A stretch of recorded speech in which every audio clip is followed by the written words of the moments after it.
நம்முடைய தோல்வி இல்லை, அது மக்களின் தோல்வி தான். அதுக்கு ஒன்றும் நீங்கள் கவலைப்பட வேண்டியதில்லை. ஆனால் என் பிள்ளைகளுடைய உழைப்பு அசாத்தியமானது. நான் எதிர்பார்த்தேன் நான் வென்றுவேன், 5-6 பேர் நம்ம உள்ளே போயிடலாம் அப்படின்னு நான் நினச்சேன். எல்லாருக்கும் வெற்றி வாய்ப்பை நான் கணித்தேன். அது நடக்கலை. அதனால ஒன்றும் இல்லை. நம்ம போய் இன்றைக்கி இல்லைன்னா நாளைக்கு போக போகிறோம், அவ்வளோதான். ஆனாலும் உங்கள் உழைப்பு அசாத்தியமானது.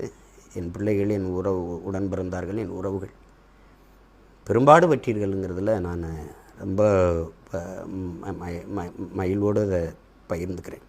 ஆனால் உறுதியாக வெல்லுவோம். அதில் எந்த மாற்றமும் உங்களுக்கு வேண்டியதில்லை. எவருக்காகவும் எதுக்காகவும் பதவிக்காக அற்ப பணத்திற்காக போயிட்டு சமரசம் செஞ்சுட்டு செய்ய மாட்டோம். நமக்கு அப்படி ஒரு வெற்றி தேவையும் இல்லை. மக்களை நம்பி நிற்கிறோம், மக்கள் நம்பும்படி நிற்கிறோம். மக்கள் என்றைக்கு நம்புகிறாங்களோ அன்றைக்கி நமக்கு வெற்றி வரும். அது வரைக்கும் துணிஞ்சு நாம் போராடிட்டு இருப்போம். நம்ம உறுதியாக வெல்லுவோம். தொடர்ச்சியாக நம்ம போராடி வென்று முடிப்போம்.